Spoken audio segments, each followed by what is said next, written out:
आपने कभी कोई ऐसी किताब पढ़ी है जो किताब नहीं बल्कि आपकी आत्मा से संवाद करती है? द प्रॉफिट एक ऐसी कृति है जिसे सिर्फ पढ़ा नहीं जाता, महसूस किया जाता है। इसे लिखा था कलील जिब्रान ने, जो न सिर्फ एक लेखक थे बल्कि एक फकीर थे, एक कवि थे, एक दार्शनिक थे और शायद एक रहस्य भी। ये किताब सिर्फ शब्दों का संग्रह नहीं है, यह जीवन के हर उस पहलू पर बात करती है जिससे हम हर रोज गुजरते हैं। प्यार, विवाह, बच्चे, स्वतंत्रता, दर्द, खुशी और मृत्यु। लेकिन जिब्रान का अंदाज बाकी सबसे अलग है। वह उपदेश नहीं देते बल्कि एक अलमस्त सूफी की तरह दिल से दिल तक बात करते हैं। कहानी एक काल्पनिक भविष्यवक्ता अल मुस्तफा की है, जो वर्षों बाद अपने वतन लौटने से पहले लोगों के सवालों का जवाब देता है। पर यह जवाब तर्क नहीं, अनुभव से जन्मे हुए सत्य हैं। द प्रॉफिट को पढ़ना एक आध्यात्मिक यात्रा है, जहां आप लेखक से कम खुद से ज्यादा मिलते हैं। अगर आपने कभी दिल से जीने की कोशिश की है तो ये किताब आपकी जिंदगी बदल सकती है। चलें इस रूहानी सफर की शुरुआत करें। अध्याय 1, प्रेम। ऑनलो कभी सोचा है कि जिसे हम सबसे ज्यादा चाहते हैं वही हमारे भीतर सबसे गहरा तूफान भी क्यों लाता है? प्रेम कोई आसान चीज नहीं है। ये कोई फिल्मी गाना या कोई पोस्ट कार्ड पर लिखा मीठा शब्द नहीं है। ये एक परीक्षा है, एक आग है जो पहले हमें जलाती है और फिर उस जलन में से कुछ नया जन्म लेता है। जब प्रेम आपके दरवाजे पर दस्तक देता है तो वो बस मिलने नहीं आता, वो आपको बदलने आता है। वो आपके घमंड को तोड़ेगा, आपकी आदतों को हिलाएगा और आपको आपकी ही परछाइयों से मिलवाएगा। कभी आपने नोटिस किया है, जब हम सच में किसी से प्रेम करते हैं तो हम अचानक से असहाय हो जाते हैं, जैसे हमारा कंट्रोल चला गया हो। एक माँ की ममता को देखिए, वो थक जाती है, चिढ़ जाती है, पर फिर भी आधी रात को उठकर बच्चे को दूध पिलाती है। क्यों? क्योंकि प्रेम उसे चैन से सोने नहीं देता। प्रेम का मतलब है टूट जाना फिर भी किसी के लिए जुड़ा रहना, उस इंसान को उसके बुरे वक्त में भी थामे रहना जब वो खुद को थामने लायक भी नहीं बचा हो। गालिब का एक शेर याद आता है, इश्क ने गालिब निकम्मा कर दिया, वरना हम भी आदमी थे काम के। कभी कभी प्रेम वाकई हमें निकम्मा सा बना देता है, लेकिन वही प्रेम जब समर्पण में बदलता है तो वो हमारी आत्मा को एक ऐसी ऊंचाई देता है जहां से हम खुद को बेहतर समझ पाते हैं। एक रिश्ता चाहे माँ बेटा हो, दो प्रेमी हो या दो दोस्त, अगर उसमें सच्चा प्रेम है तो वहां अपेक्षा से ज्यादा समर्पण मिलेगा और शिकायत से ज्यादा समझ। प्रेम में दर्द है, पर वो दर्द भी सुंदर है, जैसे कोई पुराना गीत जो दिल तो तोड़ देता है पर हर बार सुनने का मन करता है। कभी कभी प्रेम आपको खो देता है ताकि आप खुद को पा सको। कभी किसी की आंखों में झांक कर देखना, जहां शब्द नहीं होते वहां प्रेम बोलता है। और अगर कभी लगे कि प्रेम कठिन है तो बस इतना याद रखना, जिस पेड़ पर सबसे ज्यादा फल होते हैं वो सबसे ज्यादा आंधी भी झेलता है। प्रेम हमें कमजोर नहीं बनाता, वो हमारी कमजोरी को स्वीकार करना सिखाता है और वहीं से शुरू होता है असली अपनापन। शायद प्रेम का सबसे बड़ा सबक यही है कि किसी के पास होकर भी उसे आजाद छोड़ना ही सबसे गहरा साथ होता है। यही प्रेम है, ना आसान, ना समझने लायक, पर जीने लायक। अध्याय 2, विवाह ऑन मैरिज। कभी कभी सबसे गहरे रिश्ते वही होते हैं जिनमें दो लोग एक दूसरे को थामे भी रहते हैं और आजाद भी छोड़ते हैं। विवाह सिर्फ दो शरीरों का नहीं, दो आत्माओं का मिलन होता है। लेकिन यह मिलन तब तक सुंदर नहीं हो सकता जब तक उसमें स्वतंत्रता की जगह न हो। सोचिए, अगर दो लोग एक ही सांस लेने लगें, एक ही ख्वाब देखने लगें, तो क्या वो एक दूसरे के सपनों को मार नहीं देंगे? हम अक्सर मानते हैं कि शादी के बाद सब कुछ साझा होना चाहिए, खुशियां, दुख, समय और यहां तक कि सोच। लेकिन क्या हर चीज साझा करने से ही रिश्ता मजबूत होता है? या फिर थोड़ी दूरी भी जरूरी होती है? जैसे एक मंदिर की दो स्तंभ खड़े साथ में, लेकिन टिके अपने अपने पैरों पर। मुझे एक जोड़ा याद आता है, रीना और अनिरुद्ध। 10 साल से शादीशुदा हैं। वो हर वीकेंड साथ फिल्म देखते हैं, लेकिन किताबें अलग अलग पढ़ते हैं। रीना को शांति पसंद है, अनिरुद्ध को शोर। फिर भी वो एक दूसरे की पसंद को जबरन नहीं बदलते। रीना कभी कभी अपनी सहेलियों के साथ घूम आती है, अनिरुद्ध बाइक राइड पर चला जाता है। दोनों साथ में हैं, लेकिन एक दूसरे की उड़ान में रुकावट नहीं बनते। यही तो गहराई है एक सच्चे विवाह की। जहां साथ होने की मजबूरी नहीं होती, बल्कि एक चुनाव होता है। हर सुबह उठकर जब आप अपने साथी को देखते हैं और सोचते हैं, मैं फिर से तुम्हें चुनता हूं, वही तो असली प्यार है। लेकिन बहुत से लोग रिश्ते में घुटन महसूस करते हैं। क्यों? क्योंकि हमने शादी को बंधन बना दिया है। एक ऐसा बंधन जहां सांस लेना भी दूसरे की इजाजत पर टिका होता है। क्या शादी का मतलब यह है कि अब मैं वही सोचूं जो तुम सोचो, वही पहनूं जो तुम्हें पसंद हो, और वही बोलूं जो तुम्हें अच्छा लगे? नहीं। विवाह का असली सौंदर्य तब खिलता है जब हम एक दूसरे के भीतर की आजादी को पहचानें और उसे सहेजें। कभी कभी सिर्फ चुपचाप साथ बैठना ही काफी होता है। बिना बोले बस महसूस करना कि हम हैं, साथ हैं, और फिर भी अपने हैं। विवाह में दो लोग मिलते हैं, लेकिन वो अपनी पहचान खोते नहीं, बल्कि एक दूसरे की पहचान को और बेहतर तरीके से देखना शुरू करते हैं। हमारे समाज में बहुत बार यह अपेक्षा होती है कि शादी के बाद सब कुछ बदल जाना चाहिए। पर क्या एक फूल को खिलाने के लिए उसकी जड़ों को काटा जा सकता है? एक समझदार रिश्ता वो है जिसमें दोनों साथी अपने अपने आकाश में उड़ते हैं, लेकिन हर शाम एक दूसरे की तरफ लौटते हैं। जैसे दो परिंदे जिनका आशियाना एक है, लेकिन पंख अपने अपने हैं।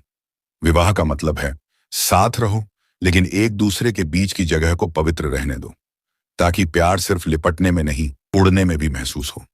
क्योंकि जब दो आत्माएं एक दूसरे को थामे बिना भी जुड़ी रहती हैं, तो वही होता है सच्चा विवाह। अध्याय 3, काम ऑन वर्क।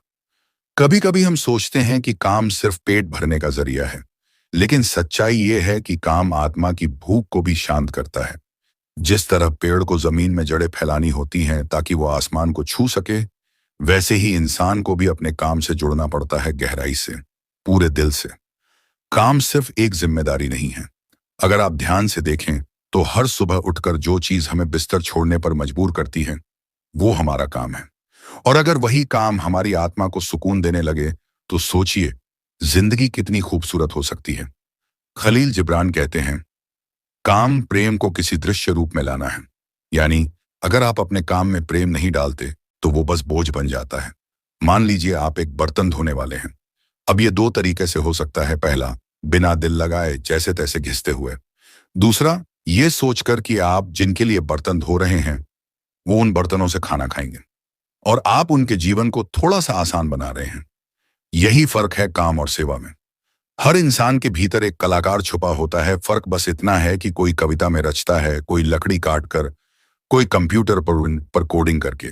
लेकिन जब वो अपने काम से प्रेम करता है तो उसमें सुंदरता झलकती है। हमारे समाज में एक सोच है कि बड़ा काम वही है जो पैसा ज्यादा दे। लेकिन क्या आपने कभी उन लोगों को देखा है जो कम कमाते हैं पर सुकून से जीते हैं? क्योंकि वो जानते हैं कि उनका काम उन्हें पूरा करता है, उन्हें जिंदा रखता है। मुझे याद है एक ऑटो वाला जो रोज यात्रियों को मुस्कुराकर गुड मॉर्निंग बोलता था। मैंने एक दिन पूछा, भैया हर दिन इतनी खुशी कैसे? उसने कहा, साहब मेरी ऑटो सिर्फ मेरी कमाई नहीं है, ये मेरी पहचान है। जब तक मैं इसे प्यार से नहीं चलाऊंगा, मेरी आत्मा भी थकी रहेगी। काम को सिर्फ पैसे का जरिया समझना अपने आप को छोटा समझना है। खुशी वहां मिलती है जहां आप अपने काम में खुद को खो देते हैं, जहां वक्त का पता नहीं चलता, जहां थकावट भी सुकून देती है। और एक बात हमेशा याद रखिए, किसी के लिए भी काम छोटा या बड़ा नहीं होता। छोटा या बड़ा होता है उसका नजरिया। अपने काम से जुड़िए जैसे कोई माँ अपने बच्चे से जुड़ती है। उसे संभालिए और उस पर गर्व कीजिए, क्योंकि अंत में जो इंसान अपने काम में प्रेम ढूंढ लेता है वही जीवन में सच्ची शांति पा लेता है। अध्याय 4, देना ऑन गिविंग। कभी सोचा है, जो हमारे पास सबसे कम होता है वही सबसे कीमती होता है जब हम उसे किसी को देते हैं। एक दिन एक बूढ़ी अम्मा सड़क किनारे बैठी थी। खुद के पास खाने को कुछ नहीं था। तभी एक भूखा बच्चा उनके पास आया। अम्मा ने अपनी रोटी का आधा हिस्सा उसे दे दिया, बिना कुछ कहे, बिना किसी उम्मीद के। वो मुस्कान जो उस बच्चे के चेहरे पर आई, शायद वही सच्चा दान था। सच्चा देना तब होता है जब हम बदले में कुछ पाने की उम्मीद नहीं करते। न तारीफ, न नाम, न एहसान, बस देना। कई बार हम सोचते हैं मेरे पास क्या है देने को, पर क्या वाकई देने के लिए धन या चीजों की जरूरत है? एक अच्छा शब्द, एक दुआ, किसी की बात को ध्यान से सुनना, कंधा देना जब कोई टूट रहा हो, ये सब देना ही तो है। और यही वो चीजें हैं जो सबसे गहराई तक असर करती हैं। एक बार मेरे एक दोस्त ने कहा, जब मैं सबसे ज्यादा दुखी था तब किसी ने बस मेरा हाथ थाम लिया और मैं ठीक हो गया।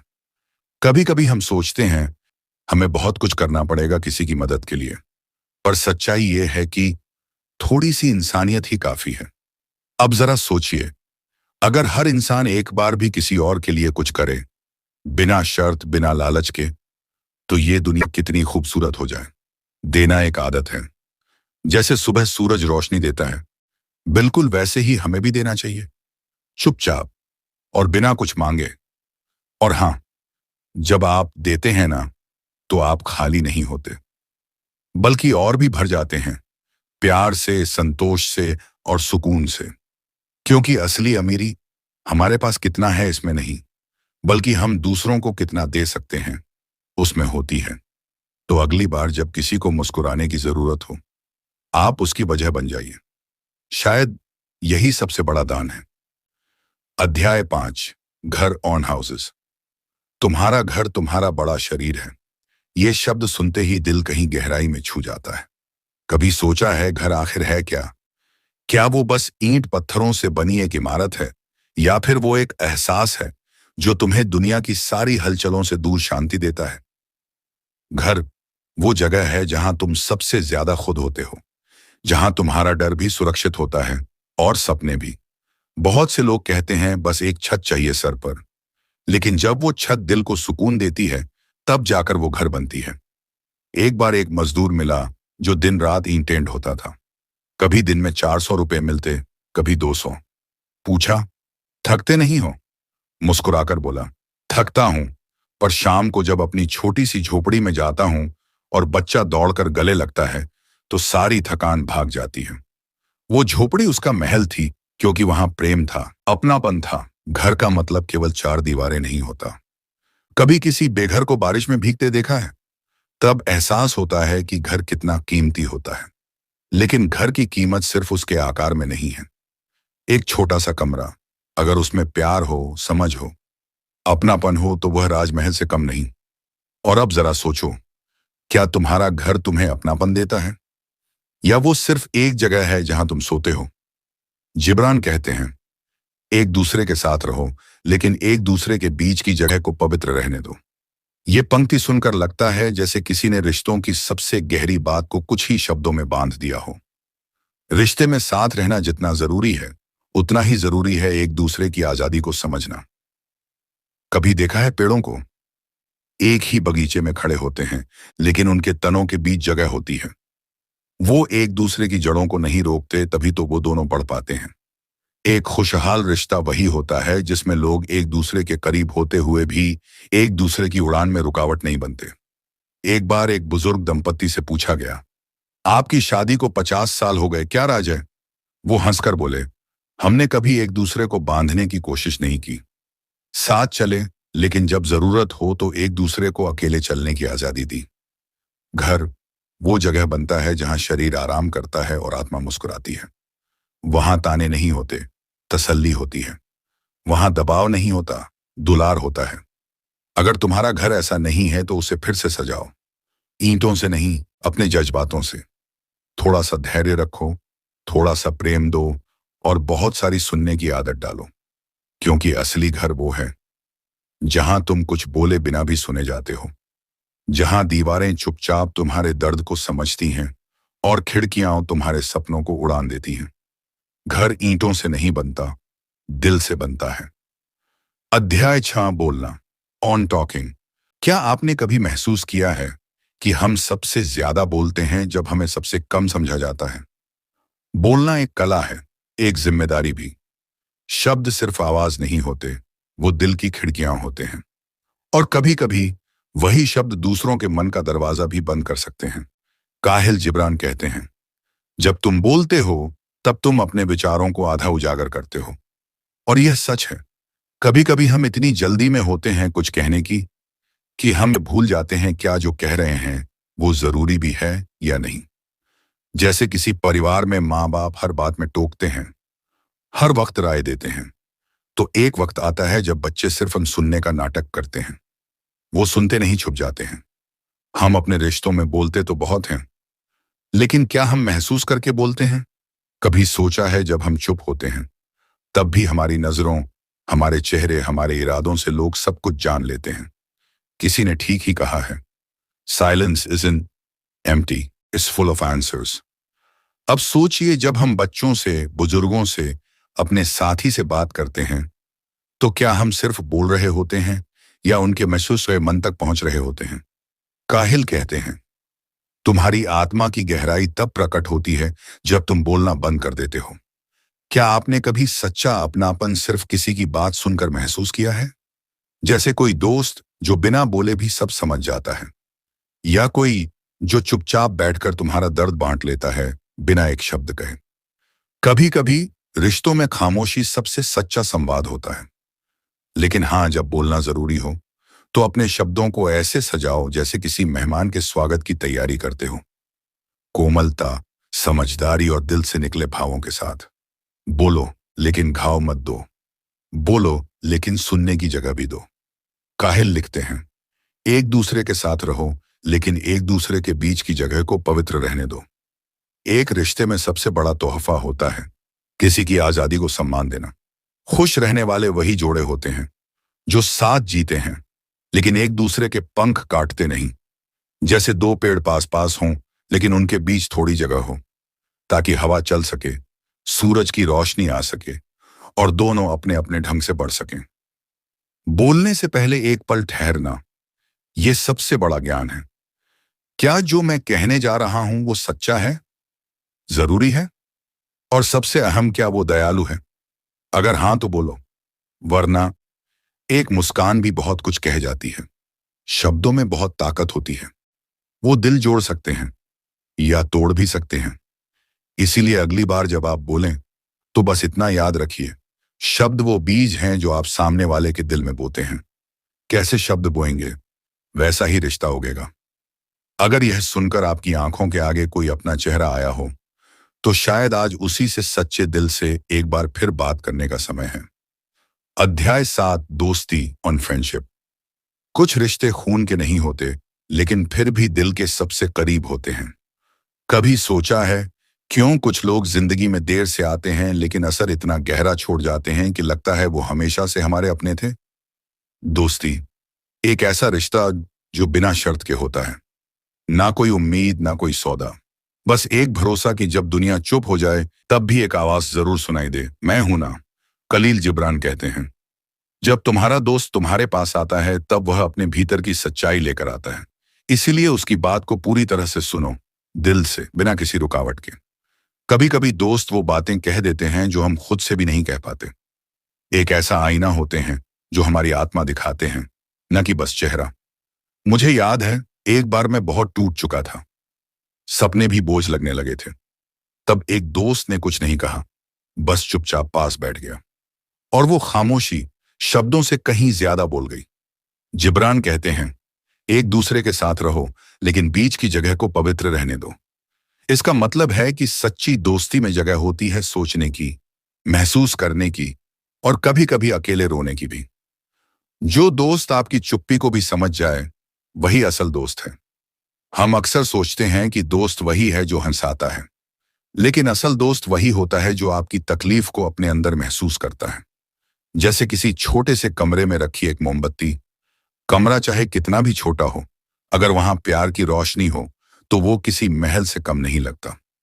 तो अगर आपकी जिंदगी में ऐसा कोई है जिससे आप कुछ भी कह सकते हैं, या कुछ भी ना कहकर भी बहुत कुछ कह जाते हैं, तो उसे कभी खोने मत देना। क्योंकि दोस्ती वो दुआ है जो शब्दों में नहीं, आंखों में रहती है, दिल में रहती है। कुछ लोग हमारी जिंदगी में इसलिए नहीं आते कि हमेशा रहें, बल्कि इसलिए आते हैं ताकि हमें सिखा सकें कि रिश्ते निभाए नहीं जाते, महसूस किए जाते हैं। अध्याय 8, समय ऑन टाइम। कभी महसूस किया है कि वक्त जैसे हमारे हाथों से फिसलता जा रहा हो? हम कुछ पल थामना चाहते हैं, पर वो पल भी हवा की तरह गुजर जाते हैं, और तब लगता है काश वक्त को थोड़ा और जी लिया होता। वक्त वो जो चलता नहीं, बस हमें चलाता है। हम उसे पकड़ने की कोशिश करते हैं, लेकिन वो तो पहले ही हमसे बहुत आगे निकल चुका होता है। गालिब का एक शेर है, हर एक बात पे कहते हो तुम कि तू क्या है। तुम ही कहो कि ये अंदाज़े गुफ्तगू क्या है। कभी कभी वक़्त भी हमसे ऐसे ही सवाल करता है, तू क्या है? क्या तू वक्त को समझ पाया है? काहलिल जिब्रान कहते हैं, समय को तुम घड़ी की सुइयों से मत मापो। वो दिल की धड़कनों में है, आंखों के सपनों में है, और उस प्रेम में है जो कभी पुराना नहीं होता। आज हम भागते हैं, सुबह की अलार्म से लेकर रात की नींद तक, लेकिन क्या हम सच में जी रहे हैं? वो बच्चे जो खिलखिलाकर हंसते हैं, उनके लिए समय एक खेल है। एक फूल जो चुपचाप खिलता है, उसके लिए समय सिर्फ एक बदलाव है। लेकिन हम इंसान, हम समय से डरते हैं। हम कहते हैं मेरे पास टाइम नहीं है, या वक्त बहुत तेज भाग रहा है। पर क्या सच में समय भाग रहा है, या हम उस जीवन से दूर भाग रहे हैं जो हमारे सामने खुला पड़ा है? कभी दादी की कहानी सुनते सुनते जो सुकून मिलता था, कभी बारिश में भीगते हुए जो बचपन लौट आता था, वो सब वक्त ही तो था। पर अब वक्त को हमने घड़ी में कैद कर लिया है। हम उसे मिनट्स, आवर्स एंड शेड्यूल्स में बांटते हैं। पर जिब्रान कहते हैं, वक्त को तुमने बर्बाद नहीं किया, बल्कि वक्त ने तुम्हें आईना दिखाया है। वो आईना जिसमें तुम्हारा अतीत, तुम्हारा वर्तमान और तुम्हारा भविष्य एक साथ दिखता है। वो पल जब माँ ने पहली बार हाथ पकड़ा था, वो लम्हा जब किसी अपने की आंखों में आंसू देखे थे, या वो रात जब तुम चुपचाप आसमान निहार रहे थे, ये सब तुम्हारा समय था, तुम्हारा जीवन था। एक सच्चा उदाहरण याद आता है। एक मजदूर जो रोज शाम को अपने बच्चों के साथ पार्क में बैठता था। उसके पास न मोबाइल था, न पैसे, न घड़ी, लेकिन उसके पास समय था, और वो सबसे अमीर इंसान लगता था। कभी कभी सबसे सुंदर पल वो होते हैं जो प्लान किए बिना आ जाते हैं, जैसे किसी का अचानक मुस्कुरा देना, या रास्ते में किसी पुराने दोस्त से मुलाकात हो जाना। ये ही समय का जादू है। तो क्या करें? बस एक बात याद रखो, वक्त को मत गिनो, उसे जियो। हर सांस में, हर धड़कन में, हर रिश्ते में वक्त को महसूस करो, क्योंकि वक्त हमेशा रहेगा, लेकिन हम नहीं। इसलिए जब अगली बार घड़ी की ओर देखो, तो सिर्फ सुइयों को मत देखो, सोचो कि तुमने उस पल को कैसे जिया। क्योंकि अंत में जीवन वही है जो समय ने हमें चुपचाप सिखा दिया, बिना कुछ कहे।